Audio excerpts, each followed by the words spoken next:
આ મુદ્દો આપ બધાના માધ્યમથી ધ્યાન ઉપર મૂકવામાં આવેલો છે. આપણા રાજકોટ મહાનગરપાલિકા હસ્તક અલગ અલગ સ્લમનો ભૂતકાળમાં સર્વે થયેલો છે અને એ પ્રમાણે આપણે 135 જેટલા સ્લમ આપણે આઈડેન્ટિફાઈ કરેલા છે.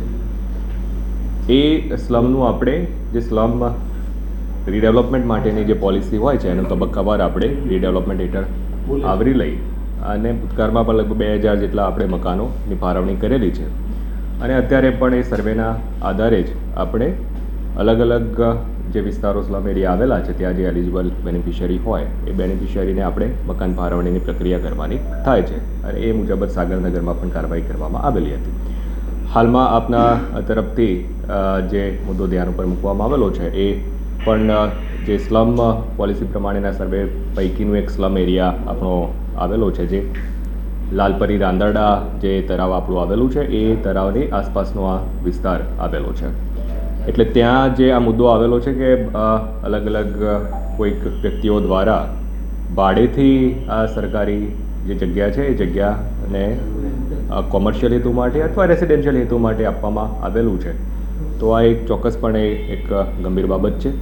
એટલે એની ડિટેલ ઇમિડિયેટલી ચકાસણી કરવા માટેની સૂચના આપેલી છે અને જો આ પ્રકારેનું એકચ્યુઅલમાં જો ભાડેથી એ જગ્યાઓ આપવામાં આવેલી હોય કોઈ પર્ટિક્યુલર વ્યક્તિઓ દ્વારા, એક સ્લમ હોવું અને સ્લમનો ભાડાના હેતુથી આપવું એ બંને મુદ્દાઓ અલગ છે. કોઈ વ્યક્તિઓ બેનિફિશિયરીઝ ત્યાં વર્ષોથી સ્લમ બનાવી પોતાની રીતે રહેતા હોય તો એ ચોક્કસપણે બેનિફિશિયરી હોઈ શકે છે અને એ બેનિફિશિયરીનો એને લાભ આપણે જે ગાઈડલાઈન પ્રમાણે આપવાનો થતો હોય. પણ જો ભાડેથી એ આપવામાં થતું હોય, કોમર્શિયલી આવી રીતના કોઈ યુઝ કરતો હોય તો એ ચોક્કસપણે ગંભીર બાબત ગણી શકાય અને એ પ્રમાણે એમાં ચોક્કસ જે પણ કાર્યવાહી કાયદાકીય રીતે લેવાની થતી હોય એ સુનિશ્ચિત કરવાની રહે છે. આ મુદ્દો હાલમાં ધ્યાન ઉપર આવ્યો છે. ઇમિડિયેટલી જે તે સંબંધિત ડિપાર્ટમેન્ટને તાત્કાલિક અસરથી સ્થાનિકે ચકાસણી કરી અને એનો અપડેટ કરવા માટેનું જણાવવામાં આવેલું છે. અને મેં વાત કરી એમ જો સાચા બેનિફિશિયરી હશે તો એ પ્રમાણેની ચોક્કસપણે અલગથી કાર્યવાહી કરવાની થાય, પણ જો ખોટી રીતના એનો કોમર્શિયલ હેતુ માટેનો ઉપયોગ વગેરે થતો હોય તો એમાં ચોક્કસ કાયદાકીય પગલાં લેવાના થાય. મેં વાત કરી એમ આપણે જે સ્લમનો સર્વે થયેલો છે ને એ સર્વે પ્રમાણે ગેઝેટ નોટિફિકેશન પણ એનું થયેલું છે. એ પ્રમાણે આપણા લગભગ 135 જેટલા સ્લમ એરિયા આવેલા છે.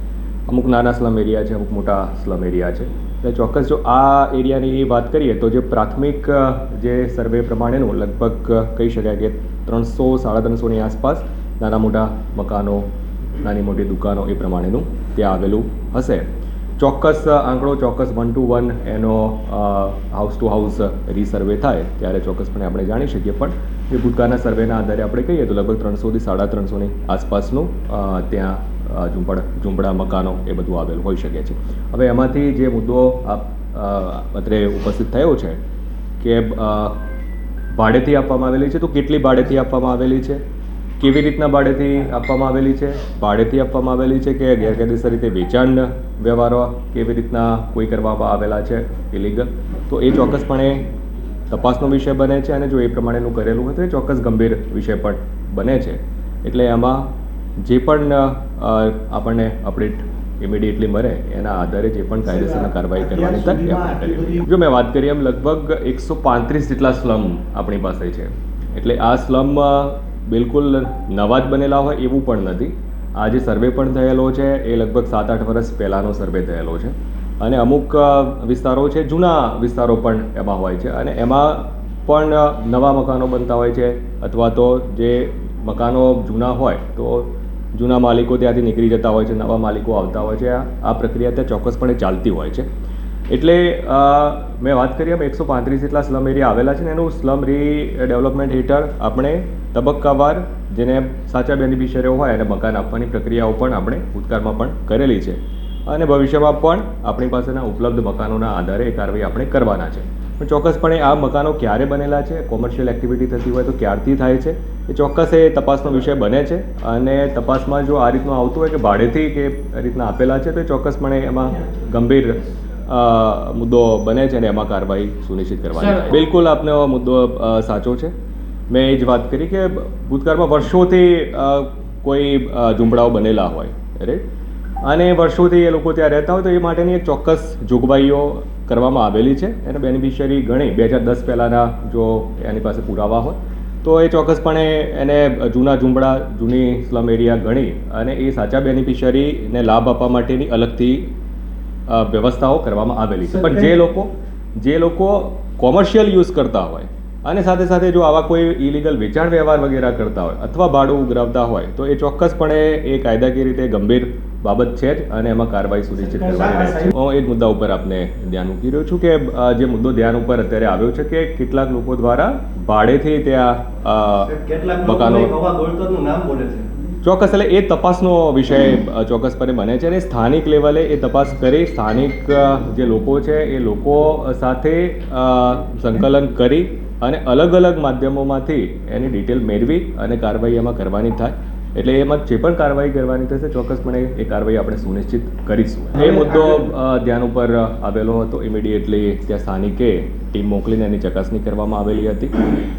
જે 2 કોમર્શિયલ એક નમકીન અને એક ડેરી ત્યાં આવેલી હતી એમના દ્વારા સીધું આ પ્રકારેનું ઇલીગલ કનેક્શન લેવામાં આવેલું હતું.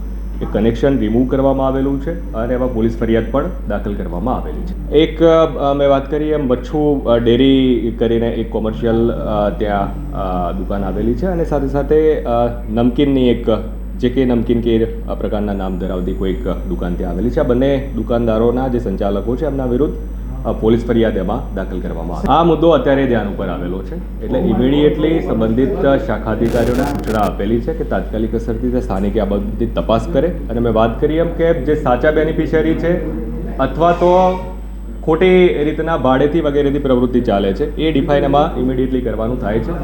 એટલે જે લોકો સાચા બેનિફિશિયરી છે તો એ સાચા બેનિફિશિયરી માટેની અલગથી વ્યવસ્થાઓ ઓલરેડી કરવામાં આવેલી છે. પણ જે ખોટી રીતના એનો મિસયુઝ કરી રહ્યા છે, ભાડેથી આપી રહ્યા છે, ઇલીગલ વેચાણ વ્યવહારો કે એ બધા કોઈ કરી રહ્યા છે તો એ ચોક્કસપણે મેં વાત કરી એમ ગંભીર બાબત છે અને ગંભીર બાબત સંદર્ભે તુરંત જે પણ તપાસ સ્થાનિકે કરી અને જે જવાબદારો હશે તેના વિરુદ્ધ કાર્યવાહી સુનિશ્ચિત કરવામાં આવશે. બિલકુલ એટલે જે તપાસ આપણે કરીએ અને એ તપાસમાં આ બાબત જો સ્પષ્ટ થઈ જાય તો અત્યારે આપણે ઇમિડિયેટલી એ તપાસ કરવા માટેની સૂચના આપેલી છે. આપણે લગભગ આવતીકાલ સુધીમાં એનું મોટું પ્રાઇમરી આપણને ડિટેલ મળી જાય એ પ્રકારેની આપણે કાર્યવાહી કરીશું અને એ કાર્યવાહીમાં ચોક્કસપણે જો ઇલીગલી આ પ્રકારેનું કોઈ કાર્યવાહી કરી હોય તો એ લેન્ડ ગ્રેબિંગ છે, ટ્રેસપાસિંગ છે એ હેઠળની ચોક્કસપણે કાર્યવાહી એમાં કરવાની રહે. જગ્યાની માલિકીની જે મેં વાત કરી એમ આ જગ્યાની જે માલિકી છે જો ઓરિજિનલી આપણે રેકર્ડ જોઈએ તો જે ભૂતકાળના નોટિફિકેશન્સ છે એ પ્રમાણે આ ભૂતકાળમાં કોર્પોરેશનને પ્રાઇમરીલી સુપ્રત કરેલી હોવાનું આપણે ઉપલબ્ધ રેકર્ડના આધારે કહી શકીએ છીએ. આ ખૂબ મોટો વિસ્તાર છે. એક પર્ટિક્યુલર એ એરિયા નહીં પણ એ એરિયાની સાથેનો ઘણો મોટો વિસ્તાર એ કોર્પોરેશન હસ્તક આપણને આપવામાં આવેલો છે. કે રાંદરડા લેક જે છે એ કોર્પોરેશન હસ્તકનું છે. લાલપરી તળાવ જે છે એ ઇરિગેશન હસ્તકનું છે. પણ એની કાંઠા વિસ્તારના જે એરિયા આવેલા છે એમાંથી ઘણો મોટો હિસ્સો એક કોર્પોરેશનને સુપ્રત કરવામાં આવેલો છે. કેટલોક હિસ્સો છે એ સરકારી હેઠળનો હિસ્સો છે. પણ આ જે પર્ટિક્યુલર જે સ્લમ આપણે વાત કરી રહ્યા છે તો એ સ્લમ આપણે જે સ્લમનું સર્વે ભૂતકાળમાં કરાવેલું છે એ સ્લમના સર્વે પ્રમાણેનું હાલમાં કોર્પોરેશન હસ્તકનું એને આપણે ગણવાનું રહે છે. સાંજ સમાચાર ફેસબુક પેજને લાઇક કરો, વિડીયો શેર કરો અને વધુ વિગતવાર સમાચાર માટે sanssamachar.net વિઝિટ કરો.